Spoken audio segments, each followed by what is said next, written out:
makinig po tayo sa paliwanag ng Korte Suprema sa hinihay ni Senador Bato na sana pigilan yung pag-aresto sa kanya ng ICC. Ganito pong paliwanag ng Korte Suprema. Makinig po tayo para matuto tayo ng batas. Sa resolusyon ng Supreme Court and Bank na isinapubliko kahapon, ipinaliwanag ng hukuman ang dahilan ng pag-dismiss sa aplikasyon ni Senator Ronald Bato de la Rosa para sa isang Temporary Restraining Order o TRO. Layon sana ng nasabing petisyon na pigilan ang mga opisyal ng gobyerno sa pag-aresto o pagdetine sa senador base sa warrant mula sa International Criminal Court o ICC na walang kaukulang arrest warrant mula sa korte sa Pilipinas. Ayon sa Supreme Court, bigo ang mambabatas na ipakita ang lahat ng kinakailangan para mabigyan siya ng TRO. Ayon sa korte, hindi nito napatunayan na mayroon siyang malinaw na karapatan na dapat protektahan ng batas sa kasalukuyan. Ang mga karapatang iginigiit niya ay tinuturing na contingent o nakadepende pa sa magiging desisyon ng korte sa mga mas malalim na issue, tulad ng visa ng ICC warrant matapos ang pagtiwalag ng Pilipinas sa Rome Statute at ang kapangyarihan ng Pangulo na ipatupad ito. Ayon sa mga naunang desisyon, ang injunction ay hindi ginagamit para sa mga karapatang hindi pa tiyak o doubtful.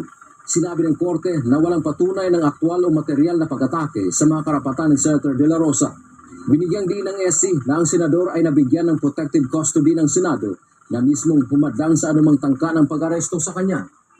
Pinagbatayan din ng korte ang pahayag ni Pangulong Ferdinand Marcos Jr. noong May 13, 2026 kung saan sinabi nitong wala siyang inilalabas na utos na arestuhin ang senador. Dahil hindi napatunayan ang pagkakaroon ng legal na karapatan sa puntong ito, sinabi ng korte na wala ring irreparable injury o pinsalang hindi na malulunasan na maaaring mangyari. Pinuna ng korte na ang very urgent manifestation na isinampa ni Senator Bato ay puno ng mga hindi beripikadong ulat at aligasyon. Binigyan din ng SC na sila ay hindi trier of facts at hindi maaaring maglabas ng TRO base lamang sa mga sitwasyong speculative o haka-haka lamang.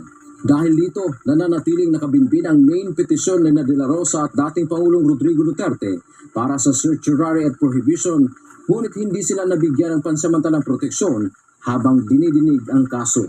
Dantiamento, humahataw sa balita ngayon.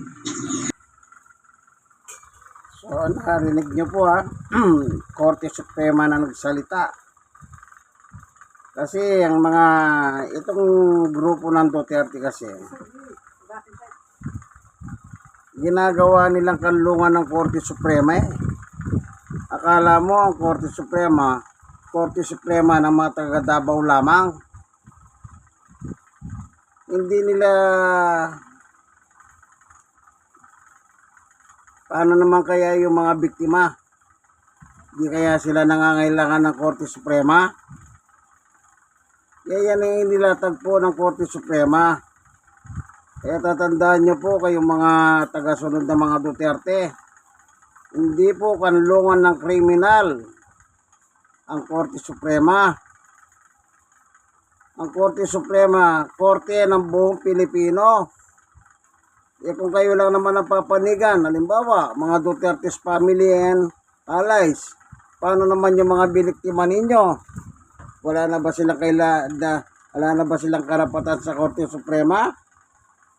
Bakit kayo po ba nagpapasweldo sa kanila, mga Duterte's family and allies?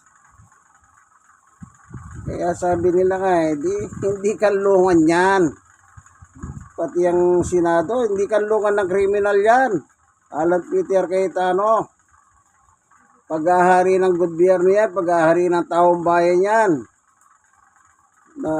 Doon sinasabi mong protective custody, binanggit ng Korte Suprema. O ngayon, nasaan ngayon? Pinatakas mo. Ikaw ang huling kausap niya bago siya tumakas, ayon kay Binoy. Diba? Inano niya na lang ang mga tao. Magbuhat ng maupo yung puhon mo, alang Cayetano, akala mo kung sino kayo, ang iyabang nyo. Sobra kayong yabang. Diba?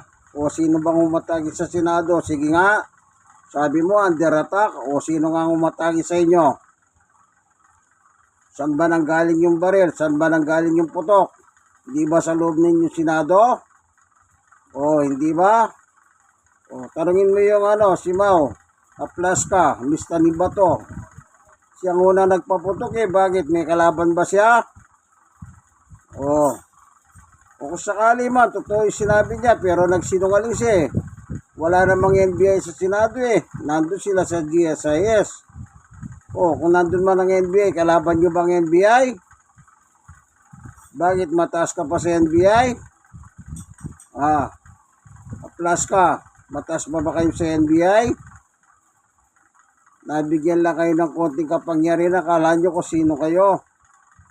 Hindi nyo ba naisip pa nagpapasweldo sa iyo yung taong bayan? Tapos sabi na ni Pia tsaka ni Cayetano wala daw nangongumusta sa kanila. Bakit? Kinumusta nyo ba yung mga biktima? Na nakaandusay sila? Pinagpapatay ni Bato? Pinagpapatay ni Duterte? Pinagkukumusta nyo ba sila? Hanggang ngayon, kinukumusta nyo ba sila? Hanggang ngayon nga sama-sama ng loob nila. Kapag simpleng criminal ang mahuli, diretso sa kulungan. Pag kayo ang nahuli, ang dami pang reche-bureche. May pahiring-hiring pa, meron pang kung due process. Bakit? Sino kayo? Nabigyan lang kayo ng konting kapangyarihan, naging mayayabang kayo. Ang mayabang si Satanas at kayo. Palibasa kampo kayo ni Satanas. Bagay nga kay Bato, binaran na siya ng Korte Suprema, pati si Digong, tinabla na rin siya. Tama lang yan, pati si Sara, tinabla na rin. Diba naalala niyo yung impeachment ni Sara? Tumakbo na naman sa Korte Suprema para hihingi na naman ng tulong ang Korte Suprema, pigilin na naman ang impeachment sa kanya, itong 20 Congress. Diba tinabla din siya? Dapat lang. Sumusobra na kayo. Dapat managot talaga kayo sa batas. Sa batas ng tao at batas ng Diyos. Wala kayong karapatan mabuhay dito sa ibabaw ng lupa, mga kriminal, mamamatay tao. Di ba? Magnanakaw. Dinidinay nyo kung talagang malinis ang inyong mga bank record. Sige, magpirma kayo ng waiver para mabuksan lahat yan. Di ba? Sobra na kayo sa kayabangan. Nakatingin lang kayo konting kapangyarihan, nakala mo kayo na yun. Ganon ba yun?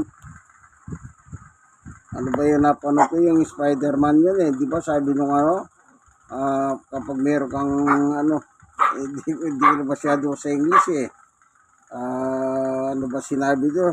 Kayo, panoorin nyo yun. Meron sinabi ron Sabi ka English. The Philippine National Police says it is on alert for the possible issuance of future international criminal court arrest warrants involving local public officials. In a statement on Monday, May 25, PNP Chief General Jose Melencio Nartates Jr. says the PNP remains on alert and fully aligned with law enforcement partners. This comes amid reports that additional arrest warrants from the ICC may be issued soon. Nartates adds that law enforcement groups have been involved in background discussions on the enforcement of existing and possible ICC warrants against local officials, including Senator Bato de la Rosa. De la Rosa is wanted by the ICC over alleged involvement in former President Rodrigo Duterte's war on drugs. Last Thursday, the Department of Justice ordered the PNP and the National Bureau of Investigation to implement the ICC warrant against De la Rosa after the Supreme Court denied its request to block its enforcement. Over the weekend, Palace Press Officer Claire Castro said Malacanang will enforce future ICC warrants immediately.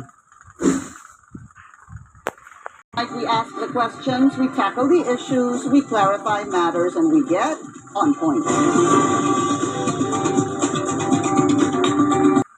Nakinig pa tayo ng mga balita about Bato. Yan Bato na yan, gumawa yung malaking istorya sa Pilipinas, pero sana, ang ginawa niyang istorya sana, yung meron talagang makabuluhan wala puro katahiyan ang ginawa nito Nagsabog ng dilim at demonyo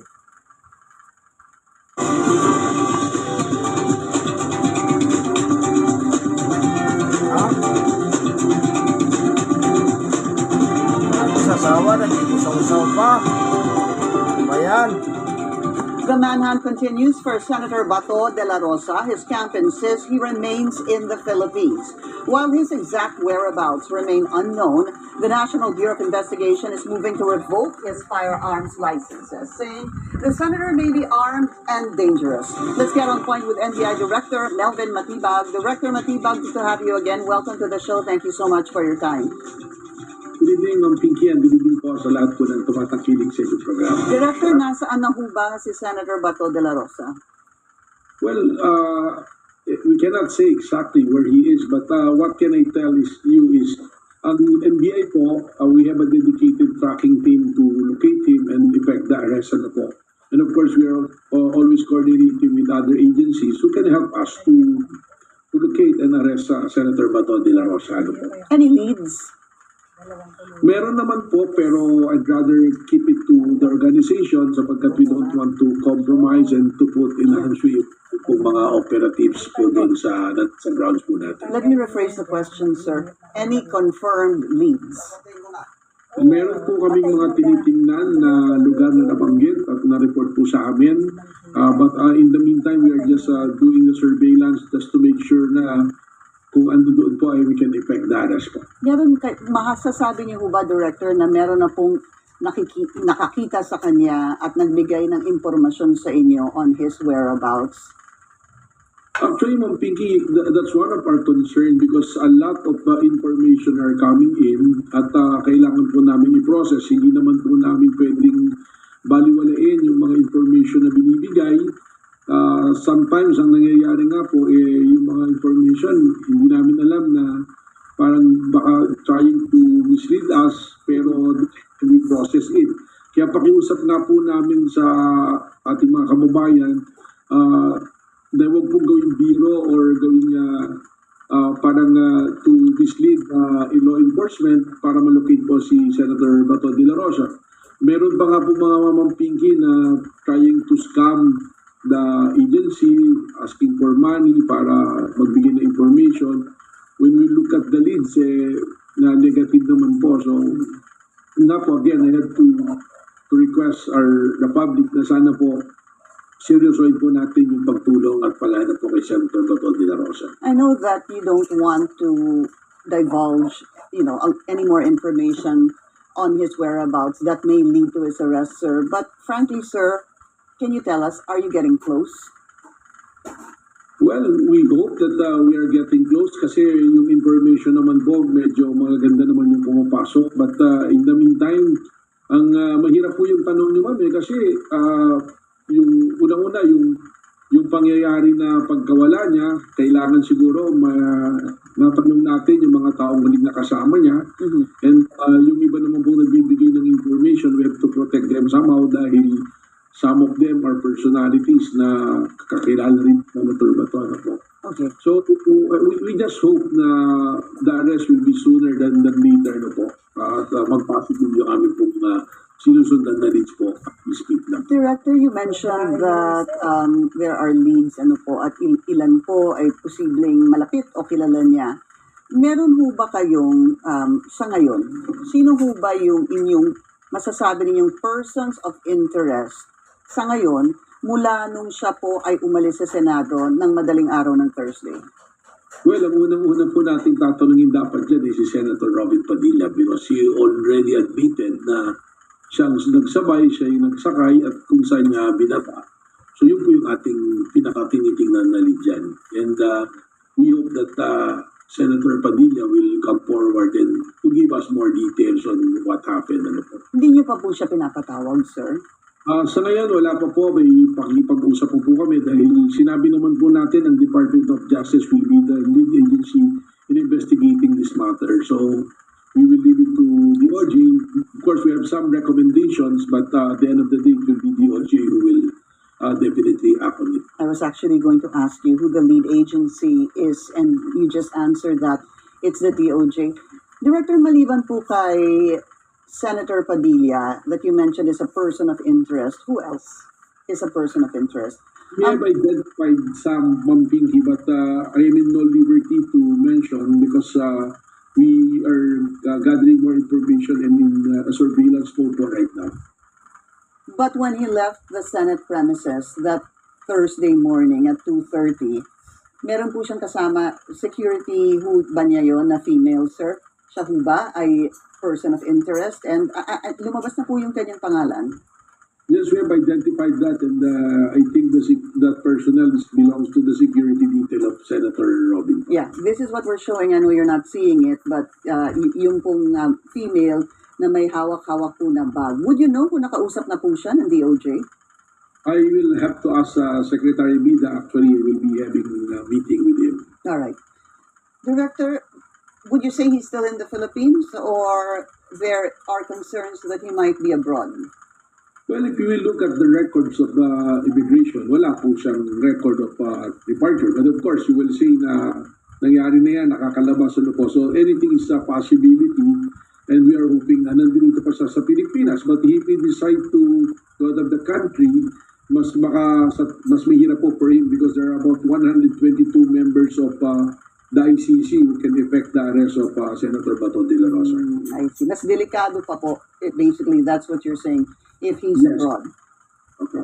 Unless, of course, the country is not a member of the ICC.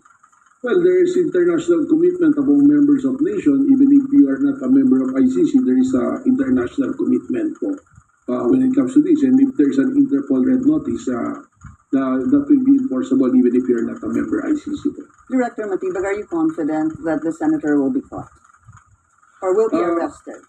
Yes, I am pretty much confident that he will be arrested. Mahirap pong takasan yung mahabang kamay ng ating batas at mas mahirap po yung ginagawa niya ngayon na nagtatago siya. That's why ang apila po ng ating law enforcement, I joined the appeal of General Nartates that he surrendered voluntarily and hayaan po natin na hayaan niya na gumulong po yung justisya, yung proseso po. Ang dami na ho kasing may arrest warrant na hindi po nahuli. And I know you know this, sir. You have Atong Ang. You also have si General Bantag. Hindi ho ba? Kaya ang tanong din ng marami ay kung merong kahihinap na nito. Well, ang history naman po ng law enforcement, meron din naman po mga high-value target who are able to be arrested kahit nakalabas na ng bansa, like Alice Goo and Arnie Teves.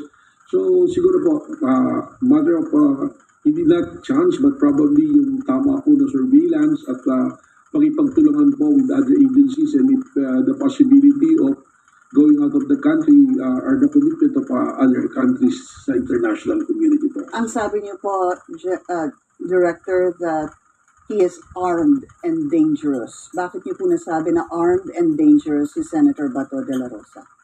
Well, una-una po tinanong sa akin yan in one of the press con. May nag-question yan. Ang sa akin kasi po, standard protocol naman po ng law enforcement is to consider yung mga ganitong tao na tumatakas sa batas that will be dangerous at the same time armed, which is eventually validated nung lumabas po sa isang news outfit na meron pala siyang 118 na firearms na halo-halo. May rifle, meron pong short arm, may shotgun, ganun. So, effectively, he can be considered talaga na armed and dangerous. Una-una, galing din po siya sa law enforcement. Medyo na-validate po yata yung ating sapantahan na yan. Although, again, I will say, ang sinasabi nga po natin dito, yung pong amin pong protocol palagi, pag meron po tayong ginagawa na paghahanap sa isang punitive from justice, and we approach it with care kasi ang presumption natin baka lumaban po. Dahil kung tumatakbo sa batas, may tendency po na baka lalaban po. Can you kindly explain this, sir? What we're showing on air, it's what you mentioned a while ago, that the senator has about 118 firearms. And when I looked at it, ito po nakita ko through Attorney Falsis, no? Because he posted it on his Facebook. And it is 118. So this is something that you are saying that is authentic. Totoo po ito. Well, we also got hold of that copy. At the same time, nakita ko rin po sa isang online na newspaper po, nakita ko rin yan. But of course, we have to validate kung eksakto po, if it's the exact representation of all the firearms that is licensed under Senator Bato de la Rosa. What we did today is we wrote a letter, sent a letter to FEO ng PNP addressed to General Nartates for the to cancel the licenses of the said firearms if confirmed to be licensed under Senator Bato de la Rosa. But can a person actually have 118 licensed firearms, rifle, revolver, pistol? Sabi nga ni Attorney Francis, amounting to 20 million daw po ito. And tinignan ko po siya, isa-isa, a lot of them are going to expire 2035, 2036. Meron lang po akong isa dito nakita na medyo questionable po. I can't find it right now, pero nandun sa number 80s. Parang ganun po na supposed to be expired or hindi po nag-grant yung lisensya. I'm trying to look for it now. Pero again, let me go back to that question, sir. Well, Is that normal? ang procedure po kasi niyan is with the FEO, no, sa PNP po. So we have to check kung ano po yung procedure. But I've heard that there are retired police officers na nabibigyan po talaga ng marami na licenses. If you recall, noon din po, yung dating presidente natin, I think 700 na firearms na issue din po. So that is something that is open for action. At the same time, na-notice din po natin that there are yung grantan dates that we have to validate with the PNP kung tama po yun dahil there are firearms that were issued ng March 2026. Parang yun po, that's the time that Senator Bato was already in hiding because of na hindi na siya nag-attend ng session. Tapos nung sinecheck po namin is nakalagay, it was actually given to the applicant itself. So those are the questions po that we will discuss also with PNP. And I don't want to speculate right now and I have to validate kung tama po ba yung dumating na dokumento po Okay, so sa that needs validation still, to be clear about it. Because what was Maliwanag, meron pa siya mga baril pala, no? Ang takaw. That's correct po. I agree with you. Hindi na siya pumapasok, sumusweldo na siya, nagkikilabang siya pera ng taong bayan, matakaw pa sa baril, bakit? Pero ka bang kalaban ba to? Update on that. Yan, hanggang dito na lamang kaibigan ng ating video. At least meron tayo pa rin po yung natutunan This sa balita sa Korte Suprema. Mga kaibigan, Jesus, Brother Manny Bautista, bye-bye!